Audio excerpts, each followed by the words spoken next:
Love this podcast? Support it and sponsor today. Simply head to ozcastnetwork.com for details.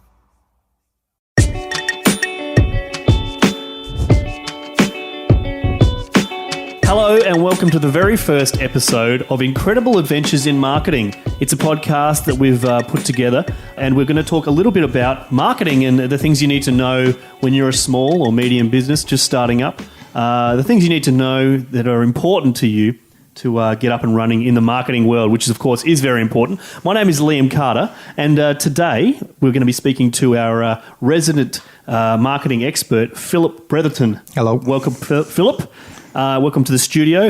Now, as I said, this is the first episode, so I think it's probably a good idea to give a bit of background on your experience. So I think I've just got a bit of a list here of things that we've done some research on you, Phil, and we're going to just talk a little bit about who you are, just to lay some groundwork. So Phil started in digital design 25 years ago as a video game artist, which is pretty cool. He's worked on projects for Nintendo, Electronic Arts, and Sony. The most memorable experience from those days was pitching a $1 million game to Virgin, which is pretty rad as well. Been building websites for about 18 years, which is, I can imagine there's been a lot of technological advances since they first... There's been a few. Since you started first making websites. And you've taught web design at Manchester College of Arts and Technology for a year. You created websites from $300 all the way through to $100K. Pretty impressive. Set up Incredible Co 5 years ago, which is your business. You built your own content management system, which is an important one. I think we'll talk about that more maybe in this episode, but also in future episodes. Many people will build websites using WordPress, etc. But Phil actually can build these things from scratch. He codes it all himself. So I guess it's another level of understanding of that kind of in that area. You've run multiple successful email campaigns, which is a nice one. And you enjoy the challenge of online marketing. So, look, we've given a bit of a spiel about Phil. That was a long spiel. It was a bit of a spiel, but, we just want to make sure people, know who they're dealing with here. And so I guess, do you want to start off talking a little bit about the things that people want to need to know when they're starting up a business from a marketing perspective? Yeah, there's a lot of fooling ourselves, I reckon, as small businesses. We'll do a lot to distract ourselves rather than what's absolutely necessary. And, we won't fire up Google Analytics. We won't see how many people are coming to our websites. We won't set any goals to measure. We'll just keep busy, hoping that by keeping busy, we're actually going to make money. But really, it's a distraction, and it has to be a lot more focused than that. Part of the problem is that advertising itself has just become a lot more noise related. I mean, you look on Facebook, there's ads everywhere, all over the place. You look on Google, there's ads everywhere, TV. Everywhere you go, it's just advertising. And as a people, we're becoming more and more phased out from that. It's just become a distraction. We don't even look at it anymore. It's just too much. Nothing's cutting through. It's hard to cut through, I guess. It is very hard to cut through. And part of the problem is that as a small business, you do everything you can to mitigate risk. But in doing so, you strangle your opportunities, you strangle your chances of ever actually making it. Nobody ever made it big and successful by playing it really safe. And yet, sure. Small businesses always tend to, because their cash flow is so small, they always tend to play it as safe as possible, but they play it too safe. So they don't invest in advertising. Definitely. I just want to throw in a little anecdote of my own. I find that the difference when dealing with a marketing expert, somebody who works for a big company, compared to your small business owner, especially early on, is that the money from a marketing budget that the marketing person has, that's somebody else's money. It's the company's money. But the small business owner, that's coming out of their back pocket. But in a way, it's better that way because it's not your money. You're more willing to throw caution to the wind. Of course. So one of the things I want to talk about is just helping businesses take bigger risks, but in a smarter way. So they're not just wasting their money entirely, but rather they're still taking chances, but they think that it's chances that stand a better opportunity to make them money. Mm-hmm. Facebook themselves will take your money as will Google. Of course. And they don't care whether or not you've got a successful campaign or not. It's quite interesting because the ad platform itself is hugely in depth, but they also have a way where they just present the simplest of options right up from the front. And it's so easy to just simply click your campaign type, select an ad, select your daily limit, and hit go, and all of that will get you nothing. Cross your fingers and hope for the best. Yeah, it just simply won't work. Advertising doesn't work like that on Facebook. You've got to consider the audience on Facebook. They're not there. They're not in a frame of mind where they're going to consume an ad. Mm-hmm. You can't sell them something. For instance, a lot of people, they'll try to sell a service or a product directly from Facebook. But those kind of campaigns never, ever work because people aren't on Facebook to do those things, to buy. They're on just to mess about, to distract themselves. So you have to actually capture their attention, either by being ridiculous, like, $5 logos, for instance. Sure. We've seen a few of those.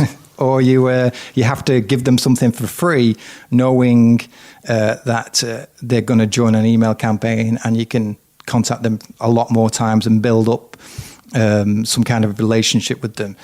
And this is something I found out about a year ago.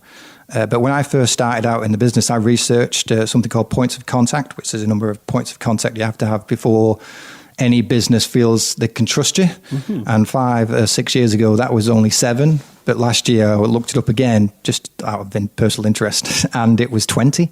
Wow, okay. It's a massive increase. I guess that, that goes back to your original point about how we're just overwhelmed sometimes. Yeah. There's so much advertising that it's really hard to kind of make that, contact. So as a small business, you have to kind of survive long enough to get those 20 points of contact out. So it's quite reasonable to expect to not make any money, but just lose money for the first year whilst you wait to see if you can build relationships with those 20 points of contact. And obviously you can't just do that with Facebook. You can't just create an ad into a product, because that's only one point of contact. So you have to create it to a landing page with an email capture form, and then set up some kind of automated campaign to continuously contact them. Meanwhile, you have to also have like a Facebook pixel or a Google retargeting pixel so that they can see your ad again, and it's got to be a different ad. And doing things like podcasting and using different forms of media as well is another way you can reach. You basically need to be at the front of their mind when it comes to that time for them to make that decision to purchase your services or your product. It's got to be something that they think of at the time where they make that decision. So it's a long time, and yeah, it's a long game. It's not something you can just go, right, I want customers now, spend money on Facebook and get them in a week or two. That just never works. And because of that, lots of businesses spend a couple of $100 on an ad and they won't get any results. And so they stop, but then they'll desperate later on, they'll give it another crack and they'll spend another couple of $100. And Facebook, does nothing about that. They're happy for, 97% of small businesses to do that. They're happy for businesses to come along and waste their money.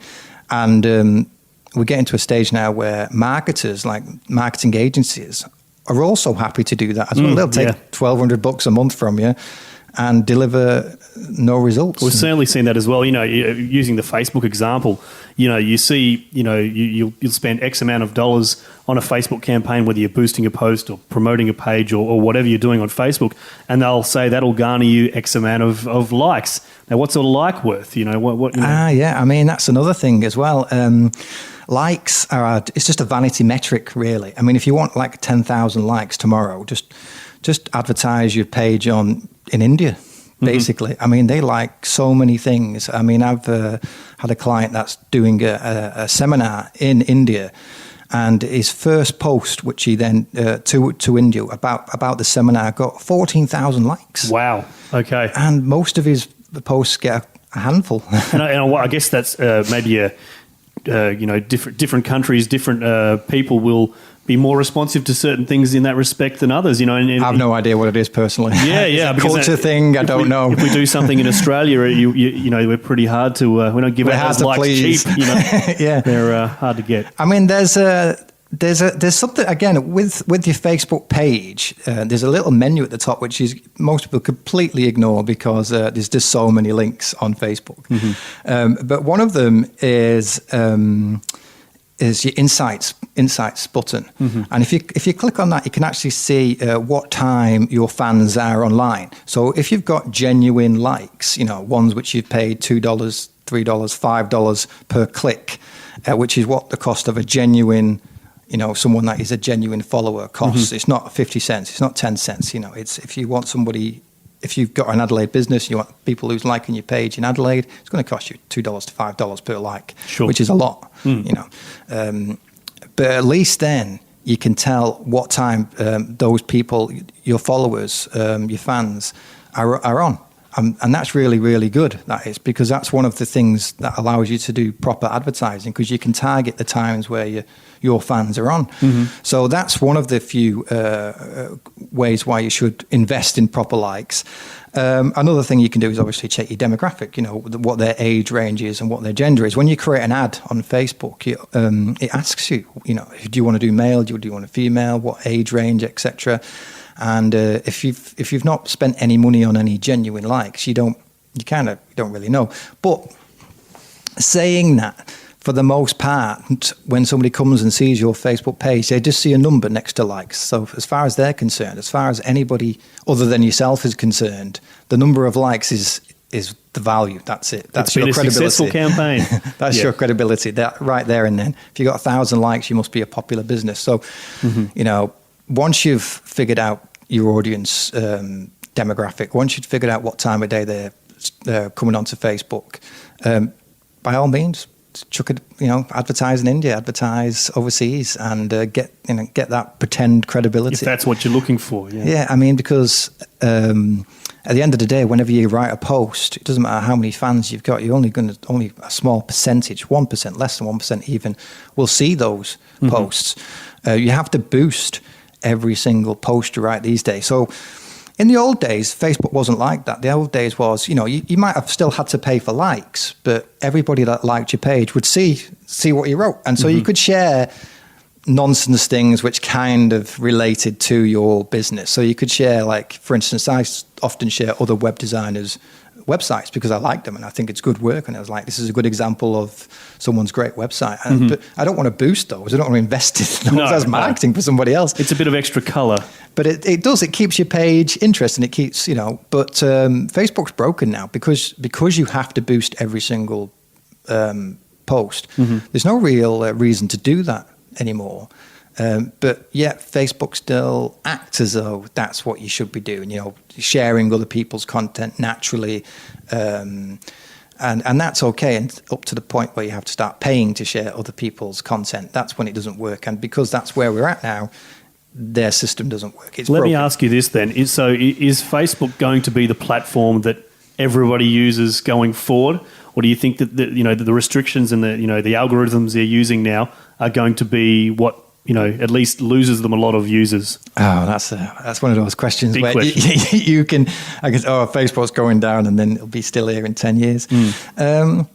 I think there's going to be more niche social networks, ones where you do pay for a like or a connection, but then at least your connections see your posts. I think that's going to be important further down the track. With LinkedIn, you can easily reach hundreds of thousands of people by simply posting in a group. And group sizes in Facebook are much smaller, but in LinkedIn, there's no limit. So you can have millions of people in one group. You can post something, and thousands of people from all over the world can see that. In fact, just 2 weeks ago, I did this. I posted a bit of a controversial article on SEO. Within 3 or 4 days, I had 1,000 people reading that article on my website, and it was great.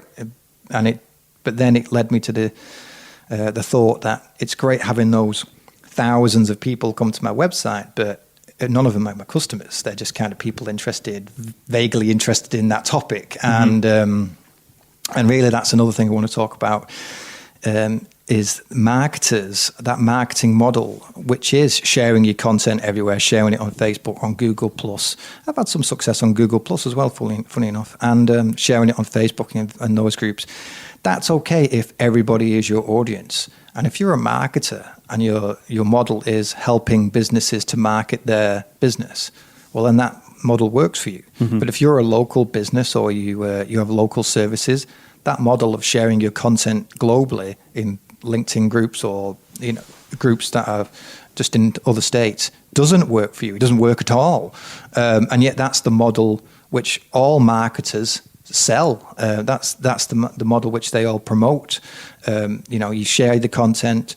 People come to your website. You have a little email capture form. They fill in and then you send them automated emails. And that model just doesn't work for local businesses. And finding out what model does work for local businesses and small businesses, that's the really exciting part, because I don't feel like that's been touched on much at all. Mm-hmm. I think because marketers have found this one system, which they all promote this one system. Because they've found this, they all kind of try to shift it as the go-to model, but that doesn't work, and it is really interesting finding a model that will work for small businesses. I think when that happens, that's when there's going to be a real change in what marketers sell themselves. It's actually, that model is actually the Basic Bananas model. That's their model. You might have heard of them. They do lots of advertising on Facebook. They send you to a page. That page usually has something like a really, really low cost seminar. So something really cheap. It's got to be under $50. And then you sign up to that seminar. You go to that seminar, which really is just sitting down and being told an advert for 3 hours. Mm-hmm. and then in the when you're tired and drained, they'll try to sell you something which is $1,200, but goes throughout the year. But that model actually uses. Have you heard of this? Actually, it's something I learned. It's called the bikini strategy. No, please. And well, the whole idea of the bikini is that it covers only 10% of your body, so you get 90% for free. Right. Yeah, so you can see where I'm going with this. Yes. So that's really what marketers do. They'll give you 90% for free and hold back 10%. Mm-hmm. So when you do eventually go on one of these courses, or sign up for $1,200, you don't realize you've actually, all the free articles that they give you, all of the free emails, etc., all of the stuff that you get taught in free seminars, that's 90% of what you're going to learn anyway. And, right. the 10% which they hold back isn't necessarily the jam as well. It's just 10%. It's not like something it's not the stuff which connects it all and makes you loads of money. It is just 10%. And that's the bikini strategy. And it's, I was looking this up the other day, and it's a really good way of putting it when you think of it like that. So that's their model. And I want to tell you about another story, because this is adventures in marketing. Sure. And this is my adventure. Yeah. Well, one of my adventures, it was only about a week ago. I won't name this particular marketer. I will say they're massive. They're absolutely massive. Go on LinkedIn. You'll definitely see their posts in your stream. You will, because they post all of the time. And this is kind of a problem, because they promote their business as if it's just them. And there's no way that anybody can write 2,000 word articles 5 times a week. You just can't do that. Sure. It's no way. They have a team. Yeah. But they promote themselves as just being them. And so I visited this. I respected their articles. The articles are good. They're good content. It's definitely that 90% of great content. There's a lot of really good content in there. So I went on the website, and there was like a button which said, click here to see when the next webinar is, the next live webinar. And I thought, well, I'm in Adelaide. This guy's from the States. There's no way he's going to be having any webinars in my time slot. But I clicked it, and it was like the next webinar's in 12 minutes. I was like, wow. That's the guy's coincidence. Up at 3 a.m. Yeah, that's a bit of a coincidence. But I thought it didn't click at the time, so I just thought I'll just hang around for 12 minutes. I'll wait. And 12 minutes came, and then the webinar started, and it was like a slideshow with audio content. And then on the right hand side, there was a panel where people could leave comments. chat and leave comments. So as soon as it starts, the guy says, shout out if you're here. And there was like 800 people online. Shout out, tell us your name. And the panel just filled with comments. Hey, so-and-so, I'm here. Hey, I've come. I can't wait to hear what you've said, because he's got a huge fan base, and everybody was like super excited to be there. There was people commenting, and then he mentioned that whilst he's talking, one of his assistants would be answering any questions in the live chat. Right. And he speaks. This whole webinar's for like an hour, and I wouldn't normally listen for like a webinar for a whole hour, but it was good content. But like 50 minutes in, he starts to talk about how he's got an online university, an online course which you can purchase, and how it's taken years to put together, and how it's normally like $7,000 or $5,000. It was a lot of money. And I'm right straight in the chat window, people are saying, "But how much is it now? How much is it now?" And then he gets round to it. It's like $900, which is so much cheaper. But normally much more expensive, I bet. Yeah.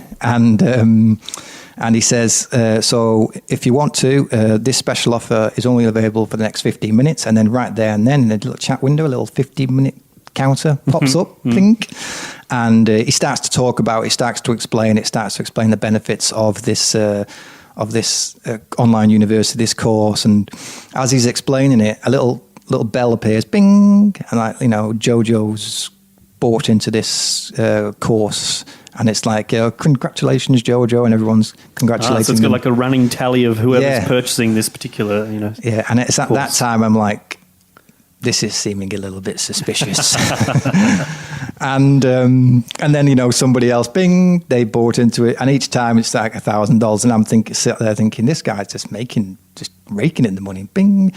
But then, the suspicion grows. And as I've been a web developer for a long time, I know how to look into the back end of websites. So I immediately go into developer mode and find this webinar being played, which is a video, and I find out where its real location is, and it's being held on Vimeo somewhere. Right. And I go to that actual location, and it's a pre-recorded video, and I go to 3 minutes past the point where I am on the live. Right. And he's answering questions which people haven't asked yet.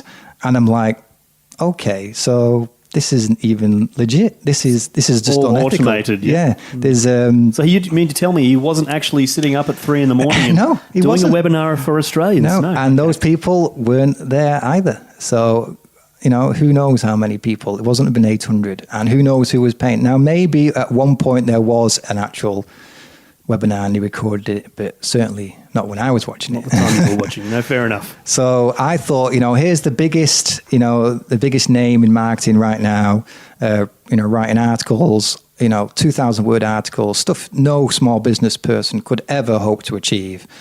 And yet they're still relying on dodgy tactics. They're still, leading on this. And it's like, if these marketers, which are supposedly know exactly what they're talking about, are doing this, then what hope do small businesses have? So I did want to talk about how to create a Facebook ad yourself, which is relatively straightforward. Okay. And normally when you go onto Facebook, I said this earlier, you go on Facebook, you click your campaign type, you click, daily amount, $10, which is what most businesses start off on, $10, hoping that's going to get them something. And then, you upload your ad, etc. You don't care what that ad looks like. You're not a professional artist or designer. You just find a photo, you upload that. And then Facebook then tells you you've used more than 20% of the ad picture for text. And then you click go. And then, you sit there for a few hours and you go and have a look. And then, of course, you find out at that point that Facebook doesn't tell you what the metrics are for the first day. You have to actually wait for the next day. So you sit back. And then the next day after you've spent your $10 or $20 or even $200, you come back and you find that, even if you spent $200, only 7 people have actually clicked on the ad. Right. and that's disappointing, I imagine. It's terribly disappointing. Well, I guess it comes down to how many conversions you make from those likes. And if there's a lot, I'm sure you wouldn't be too upset about it. But quite often I imagine that the like is just a like, and that's it. Yep, it just sits there. It's not even a page like. It's just a like of that particular post or ad. and it doesn't amount to anything really. I mean, it's worse than a vanity metric. You want people to actually click on it and go to your website, etc. Well, one of the things you can do anyway, which is a lot better, is if you start the whole process off the same and you create an ad, but instead of selecting your daily limit, which is the bog standard option, if you actually click on that and select lifetime budget instead, well, then what you can do then is you can select the budget for the whole lifetime, so you know exactly how much you're spending, so you can just click and forget.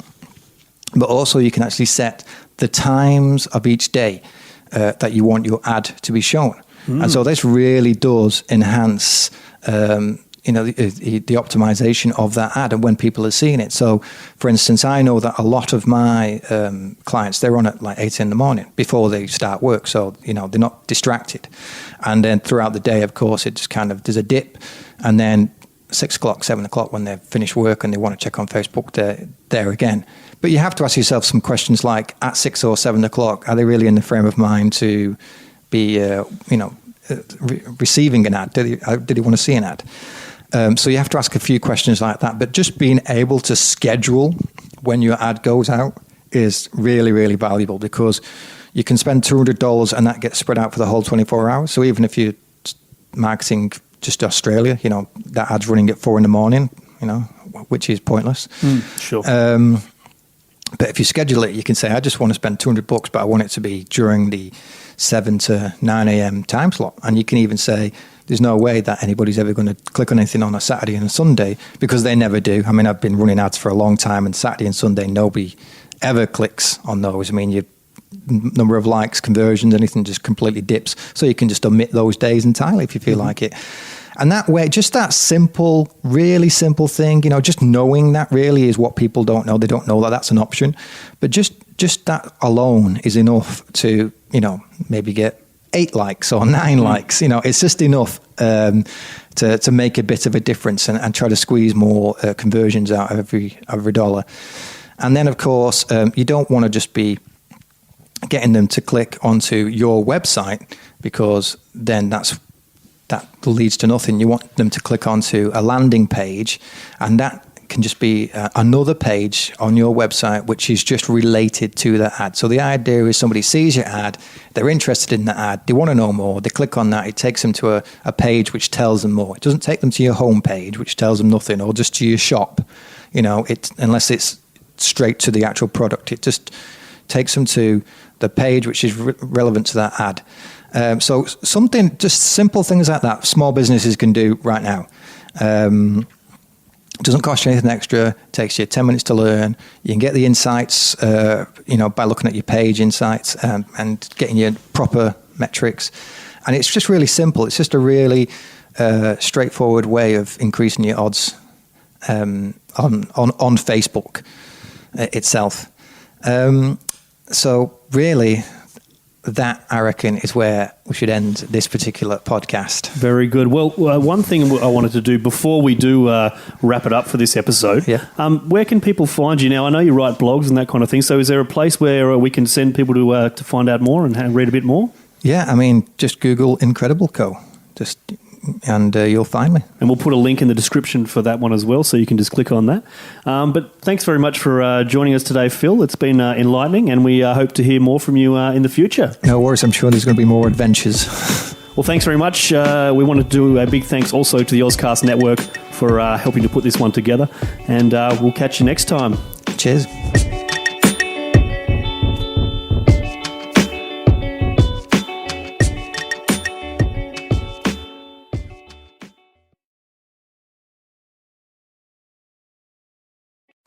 Love this podcast? Support it and sponsor today. Simply head to ozcastnetwork.com for details.